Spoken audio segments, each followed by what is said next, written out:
Good morning Mayur. आज आपण आपला जो विषय आहे भारताचा प्राकृतिक भूगोल, या विषयामध्ये आपण भारताचे जे काही प्राकृतिक विभाग आहेत ते अभ्यासत होतो. आत्तापर्यंत आपण उत्तरेकडील पर्वतरांगा अभ्यासलेल्या आहेत. त्यामध्ये काराकोरम, लडाख, झास्कर, त्यानंतर बृहद हिमालय, मध्य हिमालय, शिवालिक, अशा प्रकारे आपण काय केलंय, त्या उत्तरीय पर्वतीय रांगांचा आपण काय केलाय, अभ्यास केलेला आहे. त्यानंतर आपण सुरुवात केली होती की उत्तरेकडील भारतीय जे काही नद्या आहेत त्यांनी बनवलेला सुपीक गाळाचा मैदानी प्रदेश. मग त्याच्यामध्ये इंडस नदी असेल, त्यानंतर गंगा नदी असेल, त्यानंतर ब्रह्मपुत्रा नदी असेल, या नद्यांच्या गाळाने तयार झालेला मैदानी प्रदेश, त्याचा देखील आपण अभ्यास केला. त्याच्यानंतर आपण पाठीमागचे जे काही क्लासेस आहे त्याच्यामध्ये भारतीय द्वीपकल्पीय पठार जो काही त्रिकोणाकृती आकाराचा आहे, वेगवेगळ्या पठारांनी बनलेला आहे, जसं की दख्खनचं पठार, माळवाचं पठार, छोटा नागपूरचं पठार, आणि त्या पठारांची वैशिष्ट्य आपण अभ्यासलेली आहे. आज आपण जे काही पूर्व किनारपट्टीचा प्रदेश आहे आणि पश्चिम किनारपट्टीचा प्रदेश आहे त्याचा आपण आज अभ्यास करणार आहे. त्याचबरोबर भारतीय बेट, त्याचा देखील आज आपण अभ्यास करणार आहे. तर सुरुवात करूया. आज जे काही आपला जो किनारपट्टीचा प्रदेश आहे, पूर्व किनारपट्टी आणि पश्चिम किनारपट्टी, त्याची आपण काय करूया, आज माहिती घेऊया. ठीक आहे.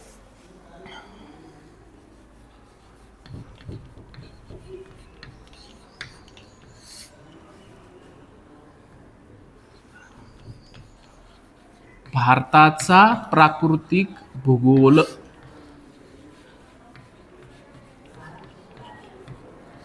हे अजून प्रकरण क्रमांक 1च सुरू आहे. प्रकरण क्रमांक 1चं काय नाव आहे? स्थान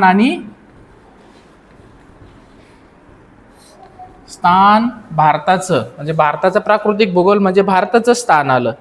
स्थान आणि इतर देशांशी संबंध. स्थान व इतर देशांशी संबंध. इतर देशांशी संबंध, रिलेशन विथ नेबरिंग कंट्रीज, किंवा त्याचं लोकेशन. त्याच्यामध्ये जो आपला मुद्दा सुरू आहे, जो बिंदू सुरू आहे, तो दुसरा की जो फिजिओग्राफिक डिव्हिजन्स म्हणजे प्राकृतिक प्रदेश किंवा प्राकृतिक विभागाचा त्याच्यामध्ये समावेश होतो. प्राकृतिक विभाग. आणि आज आपण कशाचा अभ्यास करणार आहे त्याच्यामध्ये? किनारी मैदानी प्रदेश. भारतीय किनारी प्रदेश म्हणूया किंवा किनारपट्टी म्हणूया, तू काही म्हटलं तरी चालेल. भारतीय किनारी प्रदेश, लोलँड्स पण म्हणतात त्याला. आणि मी सांगितल्याप्रमाणे त्याचं किती भागामध्ये विभागणी होते? 2 भागामध्ये. आपण जसं दिशा आहे त्याच प्रकारे पण ती विभागणी करू शकतो. जसं की हा माझा उजवा हात आहे, किंवा ही कुठली दिशा आहे? पूर्व दिशा आहे. मग पूर्व किनारपट्टी काय मी म्हणेल? पूर्व किनारा किंवा किनारपट्टी. पूर्व किनारपट्टी, तिला साधारणपणे काय नाव दिलं होतं? काय नाव दिलं जातं तिला? कुठली किनारपट्टी म्हणतात? कोरोमंडल. प्रश्न अशाच प्रकारचे विचारले जातील. भारताच्या पूर्व किनारपट्टीला साधारणपणे अजून कुठल्या नावाने ओळखलं जातं? तर ती आहे कोरोमंडल. कोरोमंडल किनारा. कोरोमंडल किनारा. आणि दुसरं जे आहे म्हणजे पश्चिम, किंवा त्याला म्हणता येईल पश्चिम किनारपट्टी. माझ्या डाव्या हाताला कुठली येईल? पश्चिम किनारपट्टी.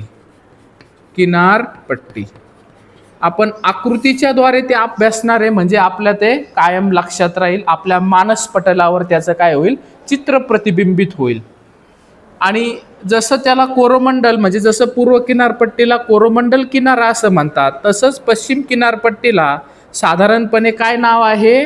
मलबार, मलाबार, मलाबार किनारा, मलाबार किनारा. आता सर्वप्रथम इथं काही फॅक्ट्स मी सांगतो की जे आपण भारताच्या स्थानामध्ये पण आपण शिकलेलो आहेत. भारताच्या किनारपट्टीचा जर आपण विचार केला तर ती पार गुजरात पासून तर पश्चिम बंगालपर्यंत. काय सांगितलं मी? गुजरात पासून तर, लक्ष इकडंच असू दे, गुजरात पासून तर पश्चिम बंगालपर्यंत. तर आपण एकदा काय करूया, आकृती काढूया आणि मग पटपट मी तुला समजावून सांगतो. तू पण आकृती काढायला घे पटकन. आउटलाईन मॅप नाही आणले का? का हो? आउटलाईन मॅप मिळतात हो, तुम्ही घेऊन या ते.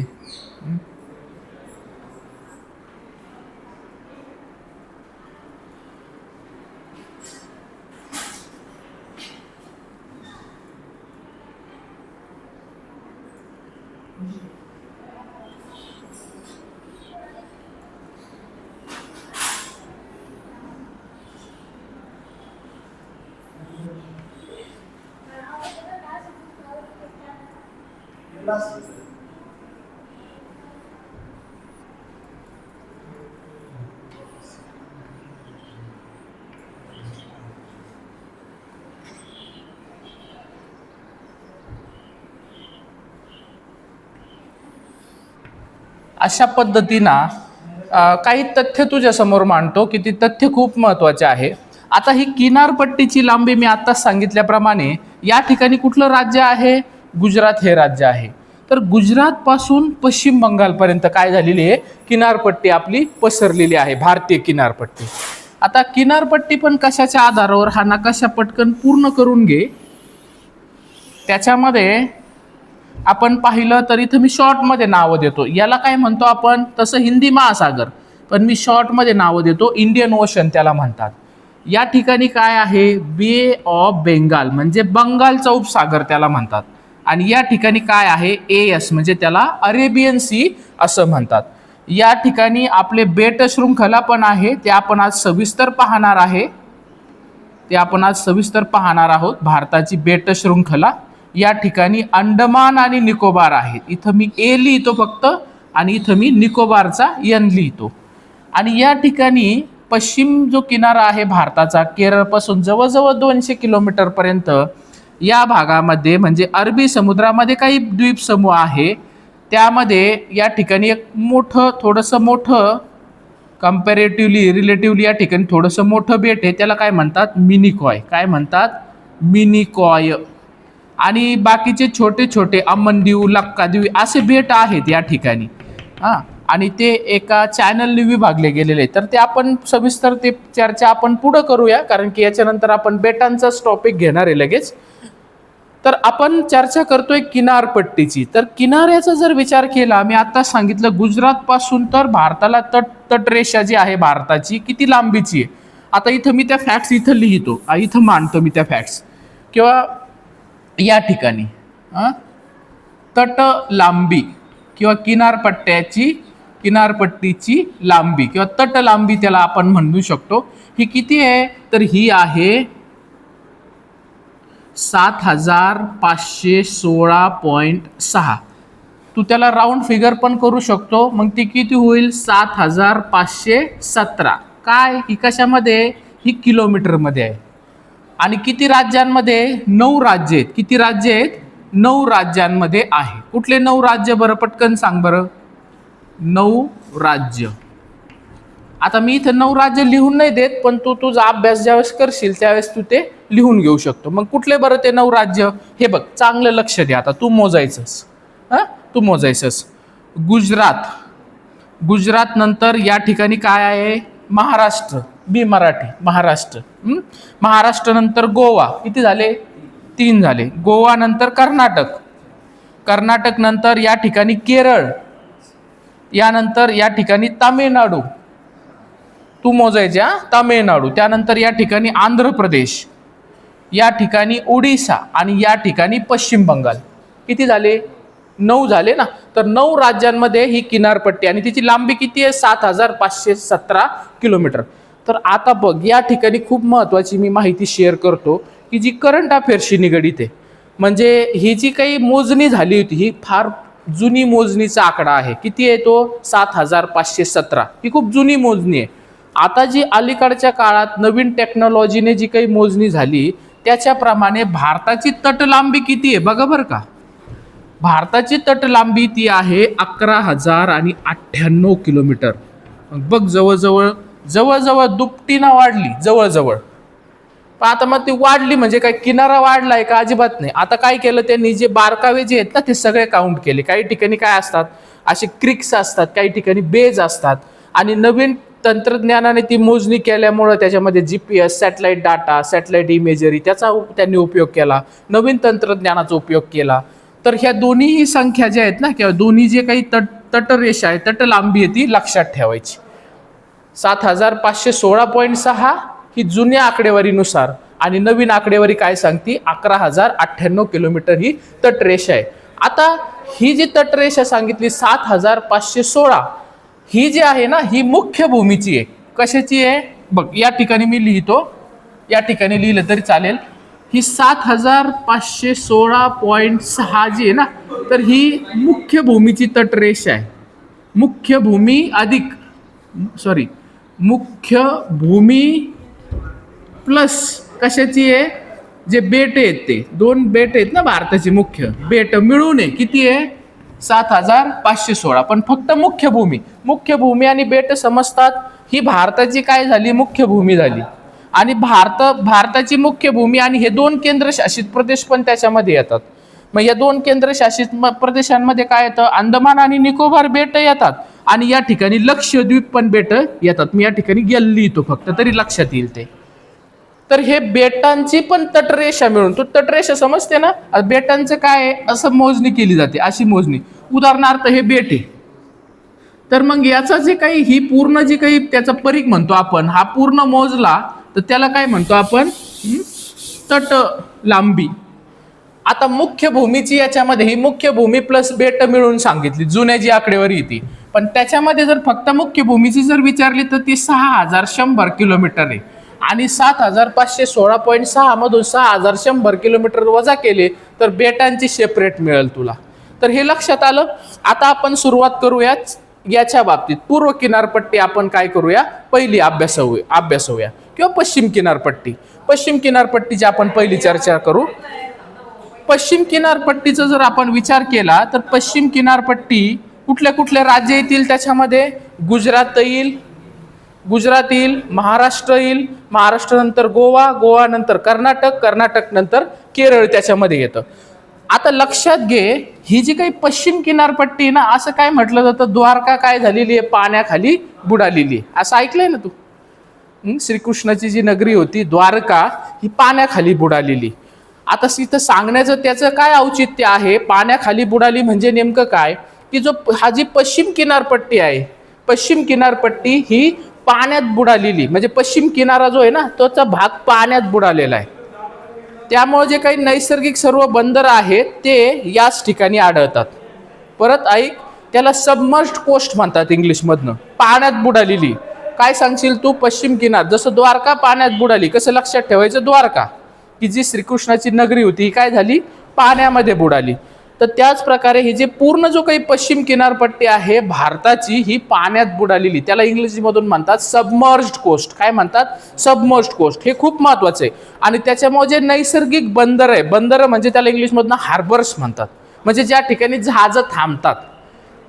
जे जहाजामध्ये माल भरला जातो माल उतरवला जातो म्हणजे एक्सपोर्ट केलं जातं इम्पोर्ट आयात निर्यात केली जाते. पाहिलं असेल ना तू खूप मोठे कंटेनर जहाज येऊन थांबतात.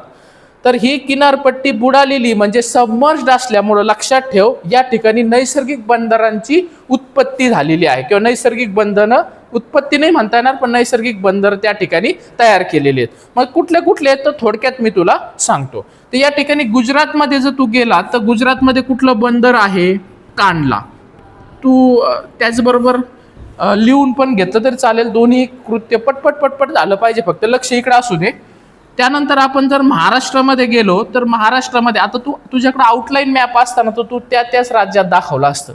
आता आज काय कर आउटलाईन मॅप खरेदी कर.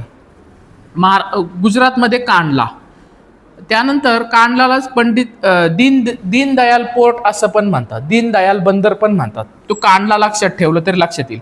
आपण उत्तरेकडून आता काय करतोय, दक्षिणेकडे जातोय. अजून कुठले कुठले नैसर्गिक बंदर या ठिकाणी तयार झालेले आहेत, तर महाराष्ट्रामध्ये गेलं तर कुठलं आहे या ठिकाणी, मुंबई नावाचं बंदर आहे. बंदर म्हणजे हार्बर, मुंबई. मुंबई. त्यानंतर मुंबईच्या दक्षिणेला काय आहे, माझगाव आहे. काय आहे, माझगाव. माझं गाव असं लक्षात ठेवलं तरी चालेल, माझं गाव. ठीक आहे. त्यानंतर त्याच्या दक्षिणेला, हे तिन्ही महाराष्ट्रातलेच आहेत, या ठिकाणी आहे नावा शेवा. काय आहे, नावा शेवा. त्यालाच जवाहरलाल नेहरू बंदर असंही म्हणतात, पंडित जवाहरलाल नेहरू बंदर असंही म्हणतात. तू नंतर त्याचा अभ्यास करू शकतो. हे तिन्ही बंदर कुठे आहेत, महाराष्ट्रामध्ये आहेत. त्यानंतर या ठिकाणी कुठलं राज्य, एक छोटं गोवा नावाचं राज्य आहे. तर त्या गोवामध्ये एक बंदर आहे, त्याचं नाव आहे मार्मा गोवा. मार्मा गाव आहे. ठीक आहे, मार्मा गाव. गाववरून तू लक्षात ठेवू शकतो. आता गाव डबल आहे, पण माझं गाव म्हटलं का महाराष्ट्र लक्षात आलं पाहिजे. आणि इथं मार्मा गाव आहे म्हणजेच काय आहे, ते कुठं आहे, गोवामध्ये. कुठं आहे मयूर, गोवामध्ये. त्यानंतर तू कर्नाटकामध्ये प्रवेश करणार. कर्नाटकामध्ये गेल्यानंतर या ठिकाणी एक बंदर आहे, त्याचं नाव आहे न्यू मंगलोर. काय आहे, न्यू मंगलोर. न्यू मंगलोर. कर्नाटकाची राजधानी काय आहे रे मयूर, बंगलोर आहे. काय आहे, बंगलोर आहे. त्यावरून पण तू लक्षात ठेवू शकतो, या ठिकाणी जे काही बेट आहे याच्या तटवर्ती भागात कर्नाटकाच्या, त्याचं नाव आहे न्यू मंगलोर. त्यानंतर आपण कुठं जाणार आहे, केरळमध्ये. आणि केरळमध्ये गेल्यानंतर या ठिकाणी एक बेट आहे, त्या बेटाचं नाव आहे केरळमध्ये, त्याला म्हणतात कोचीन. काय म्हणतात, कोचीन. ठीक आहे, लक्षात आलं. तर ही काही बेटांची नावं मी तुला सांगितली. हे बेट का तयार झाले, मध्यभागी हा जो पश्चिम किनारा आहे हा मध्यभागी अरुंद आहे. तसं पाहायला गेलं तर पूर्व किनारपट्टीच्या तुलनेने पश्चिम किनारपट्टी ही अरुंद आहे. लक्षात घे, व्यवस्थित लक्ष दे. पूर्व किनारपट्टी कशी आहे, रुंद आहे. आणि पश्चिम किनारपट्टी कशी आहे, अरुंद आहे. अरुंद आहे. पण त्यातल्या त्यात मध्यभागी अरुंद आहे, आणि दोन्ही उत्तरेकडे आणि दक्षिणेकडे ती थोडी रुंद आहे. पण जनरली जर विचार केला, सर्वसाधारणपणे जर विचार केला, पूर्व किनारपट्टीच्या तुलनेमध्ये पश्चिम किनारपट्टी ही कशी आहे, अरुंद आहे. म्हणजे पश्चिम किनारपट्टी कशी आहे, अरुंद आहे. लक्षात ठेव, अरुंद. मग इथं एक वैशिष्ट्य मी लिहू शकतो, ही कशी आहे, एक तर बुडालेली आहे. पहिलं काय म्हणेल मी, ही बुडालेली आहे, पाण्यात बुडालेली. त्याला इंग्लिशमधून शब्द लिहून घे, सबमर्ज्ड कोस्टचं उदाहरण येते. कसं आहे, सबमर्ज्ड कोस्ट. त्यामुळे या ठिकाणी काय सांगितलं होतं मी, नैसर्गिक बंदरे आढळतात. आता नोट्स मी तशा दिलेल्या आहेत, पण ह्या क्लासमध्ये दिलेल्याही नोट्स आणि मी दिलेल्याही नोट्स तशा पाठवलेल्या व्हॉट्सअप ग्रुपवर, ह्या दोन्ही पण एकत्रीकरण करून जर अभ्यास केला तर अभ्यास खूप चांगला होईल तुझा. ठीक आहे. या ठिकाणी नैसर्गिक बंदरांची निर्मिती झालेली आहे. बंदरांची निर्मिती.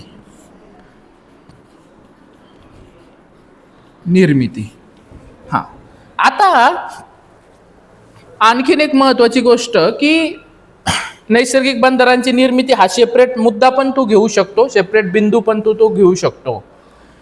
याचं नाव तर मी इथं या ठिकाणी लिहिलेलंच आहे, हे पण त्याच्यामध्ये तू लिहायचं की त्याला सर्वसाधारणपणे मलबार किनारा म्हणतात. परंतु प्रत्येक राज्यांमध्ये देखील त्याला वेगवेगळे नाव आहे. जसं की गुजरातमध्ये या ठिकाणी जी काही किनारपट्टी आहे, आता या ठिकाणीची किनारपट्टी मी थोडासा वेगळा खडू वापरतो जेणेकरून तुझ्या आणखीन चांगलं लक्षात येईल.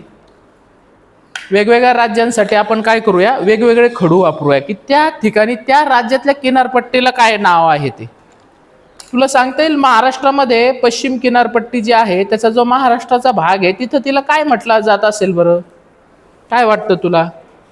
आपण काय म्हणतो, कोकण म्हणतो की नाही, कोकण म्हणतो ना इंग्लिशमधून, त्याला कोकण म्हणतात. तर ते जे आहे महाराष्ट्रामध्ये ह्या किनारपट्टीला, सगळ्या किनारपट्टीला तर मलबार असं नाव आहे, पण महाराष्ट्रामध्ये जी काही किनारपट्टी आहे, जी काही तट आहे, त्याला काय नाव सांगितलं, तूच सांगितलं आता, काय आहे, कोकण नाव आहे. तसंच गुजरातमध्ये पण त्याला वेगळ्या नावाने ओळखलं जातं. गुजरातमध्ये 2 नावाने ओळखलं जातं. बघ, हे जो उत्तरेकडील आहे, बघ मी इथं निळा खडू वापरतोय, ही उत्तरेकडील जो काही किनारपट्टी आहे याला म्हणतात कच्छ कोस्ट किंवा कच्छ किनारा. काय म्हणतात, कच्छ. मी फक्त किनारा किनारा प्रत्येक वेळेस नाव नाही देत, मी कच्छ म्हणतात. त्यानंतर गुजरातमध्ये दक्षिणेकडील जो भाग आहे असा बाहेर आलेला, त्याला म्हणतात काठियावाड. काठियावाड किनारा. काय म्हणतात? काठियावाड. काठियावाड किनारा. आता हे झालं गुजरातमध्ये. आता हे वेगळा खडू वापरला, परत मी खडू बदलतो. आपल्या महाराष्ट्रामध्ये याला काय नाव आहे? महाराष्ट्रामध्ये याला काय म्हणतात? कायच म्हणतात, आत्ताच सांगितलं ना, याला म्हणतात कोकण. काय म्हणतात? कोकण. हा. त्यानंतर गोवामध्ये याला म्हणतात गोवान कोस्ट. काय म्हणतात? गोवान किनारा. मी हिरवा खडू वापरतो. गोवामध्ये काय म्हणतात? गोवान. गोवान. ठीक आहे, गोवान किनारा. त्यानंतर कर्नाटकमध्ये, कर्नाटकमध्ये आणि केरळामध्ये मिळून जवळजवळ काय म्हटलं जातं त्याला? मलाबार किनारा. काय म्हणतात? मलाबार किनारा. एकच मिनिट.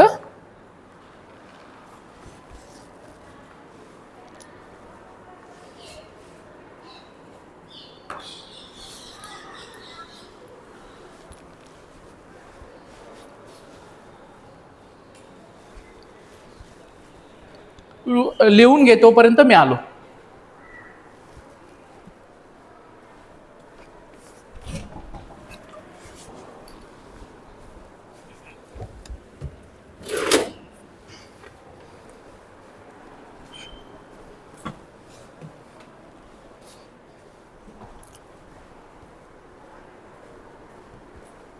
इथपर्यंत समजलंय? काही अडचण आली तर विचारत जा, काही नाही समजलं तरी विचारत जा. मी फक्त खात्री करून घेतो. एकच मिनिट थांब. हा, त्याला कर्नाटका कोस्ट असंही म्हटलं जातं. Malabar coast, Karnataka and Kerala. तसं पाहायला गेलं तर त्याला दोन्हीला मिळून बरोबर आहे मी सांगितलेलं. या ठिकाणी आपण लाल कलर वापरूया. हा पूर्ण जो भाग आहे, म्हणजे या ठिकाणी गोवाच्या दक्षिणेपासून कर्नाटक येतो. कर्नाटकापासून जवळजवळ केरळात, पूर्ण केरळाची जी काही किनारपट्टी आहे, हिला काय म्हटलं जातं? मलाबार. काय म्हणतात? मलाबार किनारा. किंवा तुला काही काही ठिकाणी असंही आढळतील, याला कर्नाटक नावाचा किनारा पण म्हणतात, की जो कर्नाटकामध्ये. पण तू सर्वसाधारणपणे असं लिहून घेतलं तरी चालेल. तर हे क्लिअर झालं का तुला इथपर्यंत? इथपर्यंत क्लिअर झालं असेल तर हो म्हण. आता आणखीन एक वैशिष्ट्य मी अधोरेखित करू इच्छितो या ठिकाणी. जो काही मलाबार नावाचा किनारा आणि विशेषतः केरळमध्ये या ठिकाणी कायलची निर्मिती होते. कशाची? कायल. आता कायल काय आहे? आता आणखीन एक फॅक्ट या ठिकाणी सांगतो. ज्या काही पूर्ववाहिनी नद्या आहेत, पूर्ववाहिनी नद्या म्हणजे ज्या पश्चिमेकडे उगम पावतात आणि पूर्वेकडे वाहत जातात. आता याचं ढलान कशी आहे, म्हणजे याचा उतार कसा आहे आपल्या पेनिन्सुलर प्लॅट्यूचा किंवा द्वीपकल्पीय पठाराचा? पश्चिमेकडून पूर्वेकडे. तर मग ज्या नद्या पश्चिमेकडे उगम पावतात आणि पूर्वेकडे वाहत जातात, तर त्या बहुतांशी नद्या ज्या आहेत ना, ह्या नद्या पूर्व किनारपट्टीवर ह्या त्रिभुज प्रदेश तयार करतात. काय तयार करतात? त्रिभुज प्रदेश. आणि ज्या काही पश्चिम वाहिनी नद्या आहेत ना, तर त्या खाड्या तयार करतात. काय तयार करतात? खाड्या. आता खाडी ही एक संकल्पना आहे. म्हणजे असा जो अरुंद भाग असतो, नदी ज्या ठिकाणी समुद्राला जाऊन मिळते ना, नदीचं त्याला मुख म्हणतात. तो अरुंद भाग असतो आणि त्या ठिकाणी खारं पाणी आणि गोड पाणी, नदीचं गोड पाणी, समुद्राचं खारं पाणी एकमेकांमध्ये शिरतो आणि तिथं एक प्रकारची अशी परिसंस्था किंवा एक ब्रॅकिश वॉटरचा एरिया तयार होतो. त्याला म्हटलं जातं खाडी. लक्षात ठेव, जे काही पश्चिम किनारपट्टी जी आहे, या पश्चिम किनारपट्टीवर ज्या काही नद्या येतात, की पश्चिम किनारपट्टीचं आणखून एक वैशिष्ट्य काय आहे? या ठिकाणी खाड्या तयार होतात. काय होतात? खाड्या. खाड्या त्याला काय म्हणतात इंग्लिशमधून? लगून्स. काय म्हणतात? सॉरी, इश्युरीज म्हणतात. काय म्हणतात त्याला? इश्युरीज.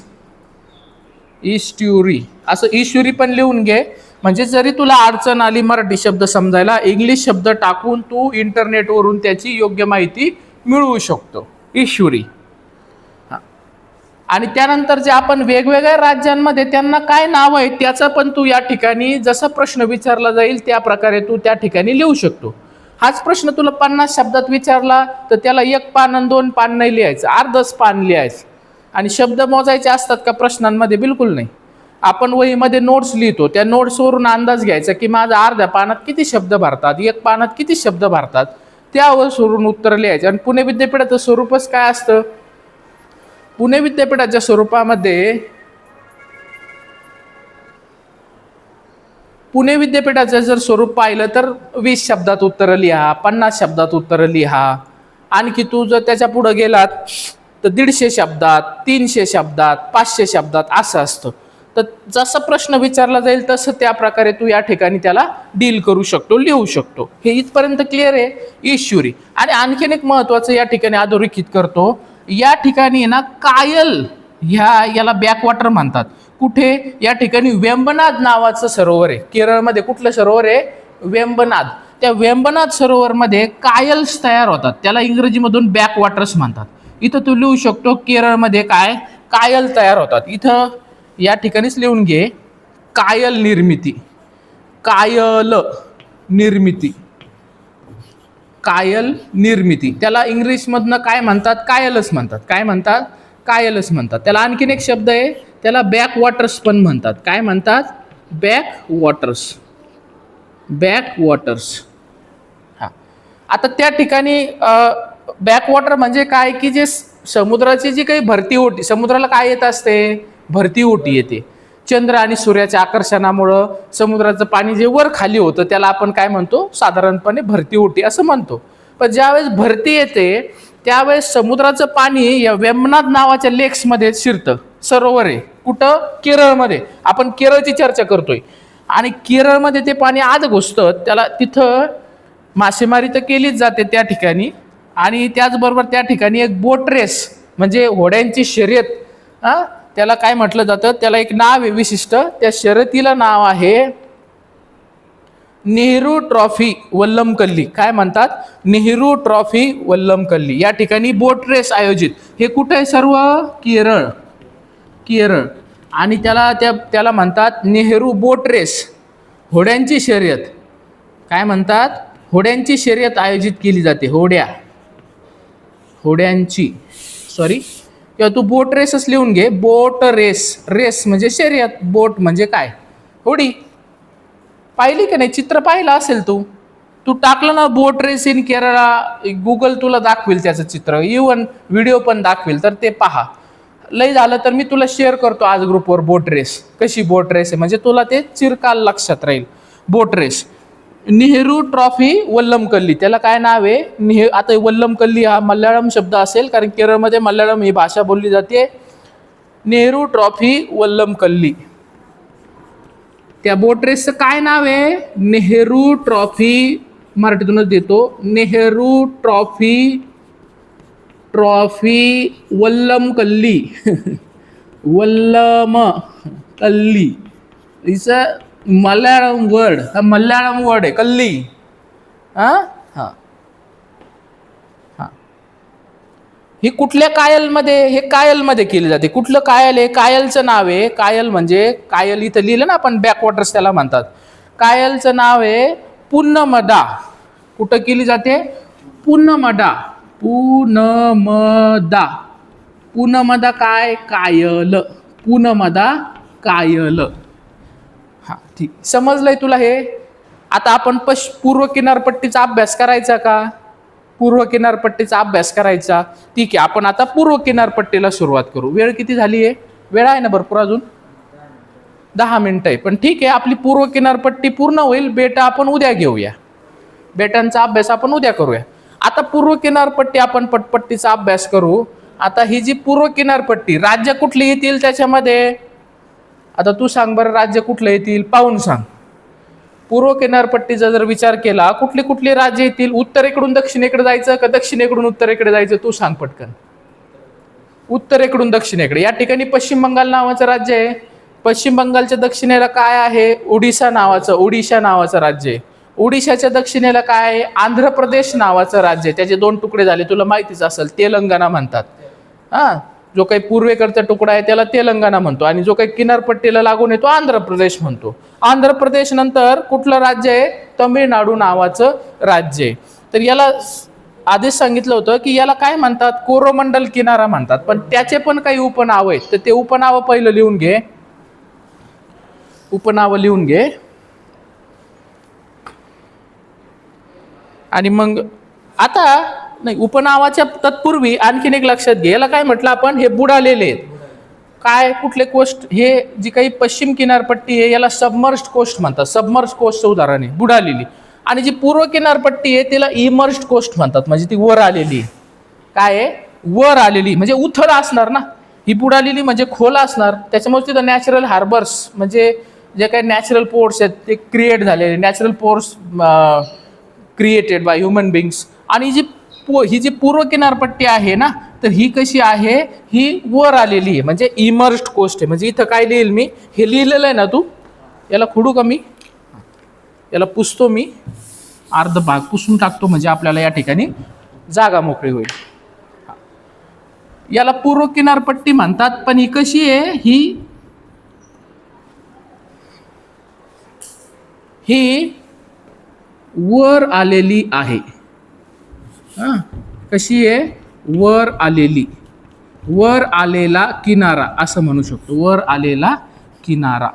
आता हे मराठी भाषांतर दिलेलं आहे तुला मी, वर आलेला किनारा, पण त्याला काय म्हणतात? Emergent coast. काय म्हणतात? Emergent coast. हे पण लिहून घे बरं का.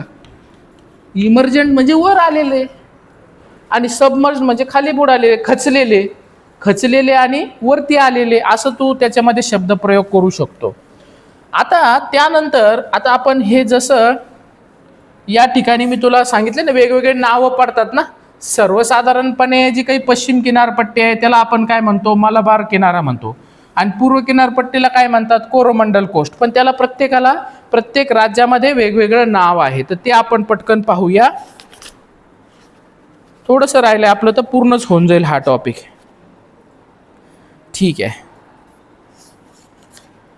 हां, जो काही उत्तरेकडील भाग आहे त्याला म्हणतात नॉर्दर्न सिरकार. काय म्हणतात? उत्तरेकडील सिरकार. याला काय म्हणतात? हा, मग त्याच्यामध्ये काही पश्चिम बंगालचाही भाग येईल आणि काही ओडिसाचाही भाग येईल. त्याला काय म्हटलेलं आहे? उत्तर सिरकार. उत्तर सिरकार. सरकार म्हटलं तरी चालेल. लक्षात राहील तुझ्या. काय म्हणतात? नॉर्दर्न सिरकार. सरकार म्हटलं तरी लक्षात राहू शकतं. ही एक टेक्निक सांगतोय मी. त्यानंतर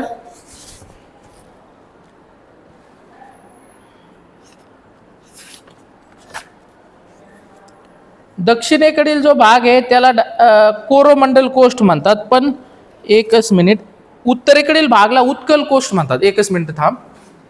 याला काय म्हणतात? उत्तरेकडील भाग त्याला म्हणतात उत्कल कोस्ट. उत्कल किनारा.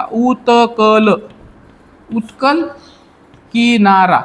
त्यानंतर त्याच्या दक्षिणेकडे याच्या राज्यांविषयी मी उद्या सांगेल, कुठल्या कुठल्या राज्यात कुठला भाग धरायचा. आता सध्या फक्त एवढंच लिहून घे.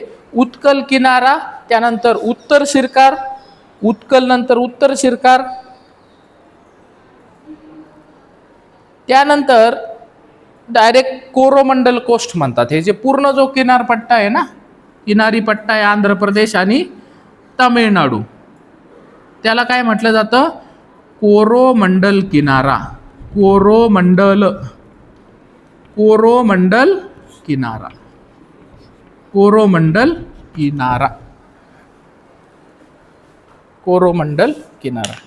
आता सगळ्यात महत्त्वाचे वैशिष्ट्य सांगतो या ठिकाणी. जसं मी पश्चिम किनारपट्टीच्या बाबतीत सांगितलं होतं की या ठिकाणी नद्या काय खाड्या पाहायला मिळतात. खाड्या, त्याला इश्युरीज म्हणतात, आपण पाहिलं. पण जे काही सगळ्या पूर्ववाहिनी ज्या काही नद्या आहेत, पश्चिमेला उगम पावतात पूर्ववाहिनी नद्या कुठल्या कुठल्या बरं? महानदी आहे, गोदावरी आहे, कृष्णा आहे, कावेरी आहे.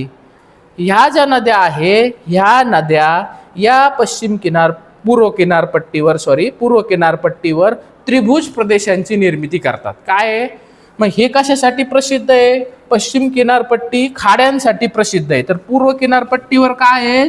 त्रिभुज प्रदेश. आता हे याचं तू परीक्षेमध्ये आणखी किंवा नोट्समध्ये तुला पूर्ण सापडेल, त्रिभुज प्रदेशांची निर्मिती. काय कारण असेल बरं? कारण की हे कसे आहेत, इमर्स्ड कोस्ट आहेत, कसे आहेत, वर आलेले आहेत. त्याच्यामुळं काय तयार होतं, त्रिभुज प्रदेशांची निर्मिती. त्रिभुज प्रदेश काय माहिती आहे ना, त्याला इंग्रजीतून डेल्टा म्हणतात. नद्या जे काही स्वतः बरोबर गाळ दगड वगैरे गोटे वाहून आणतात, ते जाऊन साचतात आणि हे इमर्जंट कोस्ट आहे, त्याच्यामुळे त्या ठिकाणी त्रिभुज प्रदेश तयार होतात. आणि त्याच्यामध्ये खास उल्लेख तुला करता येईल की ही जी काही पूर्व किनारपट्टी आहे, पूर्व किनारपट्टीवर 2 मोठ्या हिमालयीन नद्या येऊन त्या ठिकाणी ह्या बंगालच्या उपसागरात येऊन मिळतात. त्या म्हणजे कुठल्या? एक म्हणजे गंगा आणि दुसरी म्हणजे ब्रह्मपुत्रा. त्या बांगलादेशमध्ये येतात, म्हणजे पद्मा आणि जमुना. आणि बांगलादेशमध्ये या ठिकाणी तू या ठिकाणी दाखवू पण शकतो, या ठिकाणी इथं उत्तराखंडमध्ये गंगा नदी उगम पावते, त्यानंतर ती पूर्वेकडे वाहत जाते वेगवेगळ्या राज्यातून आणि बांगलादेशमध्ये एंटर होते. आणि या ठिकाणी तिबेटच्या पठारावरती ब्रह्मपुत्रा नदी उगम पावते, तिला सांगपो म्हणतात. अरुणाचल प्रदेशमध्ये ती एंटर होते, अरुणाचल प्रदेशमधून ती आसाममध्ये येते आणि आसाममध्ये येऊन ती गंगेलाच येऊन मिळते, पद्माला, जमुना नावाने. आणि या ठिकाणी जगातला सगळ्यात मोठा त्रिभुज प्रदेश तयार होतो, त्याचं नाव आहे सुंदरबन. काय म्हणतो त्याला? सुंदरबन. मग तू उदाहरणं देऊ शकतो. पूर्व किनारपट्टीवर काय आढळतं? त्रिभुज प्रदेश. त्रिभुज प्रदेश लक्षात आलं? हा. तर सगळ्यात मोठा त्रिभुज प्रदेश तयार होतो सुंदरबन. वाघांसाठी प्रसिद्ध आहे. United Nation Educational, Scientific and Cultural Organization, त्याला युनेस्को म्हणतात. युनेस्कोमध्ये त्याची नोंद आहे. खूप खारफुटीचे वन पण आहेत. खारफुटीचे वन माहिती आहे का? येस, म्हणजे पूर्व किनारपट्टीवर पण आणि पश्चिम किनारपट्टीवर पण काय आढळतात? खारफुटीचे वन आढळतात. तू पाहिले असतील सहलीला गेल्यावरती. तर ते खारफुटीचे वन काय करतात हे पण लक्षात घे, त्याचा पण तू उल्लेख करू शकतो. खारफुटीचे वन आपल्या भारतीय जे काही तट विभाग आहेत, तटात जे काही लोक राहतात किंवा जी काही घरं आहेत किंवा तटात जी काही लोकसंख्या वास्तव्य करते, त्यांचं सुनामी काय माहिती आहे ना, भूकंप आल्यावरती, समुद्राच्या तळाशी भूकंप आल्यावर ज्या मोठ्या मोठ्या लाटा जन्माला येतात, त्याला आपण सुनामी म्हणतो. तर त्याची पहिली टक्कर कशी संघ होणार आहे? या खारफुटीच्या वनांमध्ये होणार आहे. अलीकडच्या काळामध्ये त्याचीही खूप कटाई सुरू आहे, त्याच्याही समस्या सुरू आहेत, तो भाग वेगळा आहे. पण अशा प्रकारे खारफुटीचे वन काय करतात? ह्या सुनामीपासूनच नाही तर चक्रीवादळापासून पण काय करतात? किनारपट्टी प्रदेशांचं संरक्षण करतात. तर अशा प्रकारे मग या ठिकाणी महानदी आहे, महानदी पण त्रिभुज प्रदेश तयार करते. महानदीनंतर गोदावरी, गोदावरीनंतर कृष्णा आहे, कृष्णानंतर कावेरी आहे. तर ह्या प्रत्येक ठिकाणी काय तयार करतात? त्रिभुज प्रदेश तयार करतात. तर अशा प्रकारे त्यात काही शंका असेल तर विचारू शकतो. यात काही शंका आहे का? समजलं नाही असं काही आहे का मला पुढं जायला? मग नाही समजलं असं काही आहे का? मी काही राहिलं असेल तर पाहून घेतो. हां, आणखीन एक तू या ठिकाणी एक गोष्ट सांगू शकतो. मी आधी सांगितला हे अरुंद आहेत. पश्चिम किनारपट्टी कशी आहे? अरुंद आहे. आणि पूर्व किनारपट्टी कशी आहे? रुंद आहे. त्याला कॉन्टिनेंटल शेल्फ म्हणतात इंग्लिशमधून. ते रुंद आहेत. हां, तर रुंद असल्यामुळंच त्या ठिकाणी हे त्रिभुज प्रदेश म्हणजे जागा सापडते ना. ते जे काही गाळ आहे, जे काही रेती, कंकड, पत्थर, रेती ती साचते आणि मग त्रिभुज प्रदेश तयार होतात. तर हे रुंद आहे, हे पण या ठिकाणी तू लिहू शकतो. हे रुंद आहेत आणि हे कसे आहेत? अरुंद आहे. पण मध्यभागी अरुंद आहे, सर्व अरुंद आहे, पण मध्यभागी थोडे जास्तच अरुंद आहेत. आणि तो उत्तरेकडे आणि दक्षिणेकडं, मी पश्चिम किनारपट्टीबाबत बोलतोय, दोन्ही भागाकडे कसे आहे? ते रुंद आहेत. आणि ही रुंदच आहे, त्याचा कॉन्टिनेंटल शेल्फ जास्त आहे.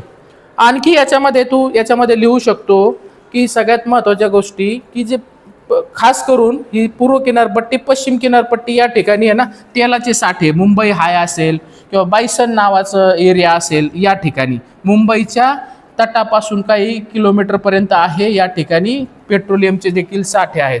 तर अशा प्रकारे आपण अभ्यास केला आज पूर्व किनारपट्टी आणि पश्चिम किनारपट्टीचा. उद्या आपण जो काही अभ्यास करणार आहे तो आहे भारतीय बेट. ठीक आहे, तर थँक्यू सो मच.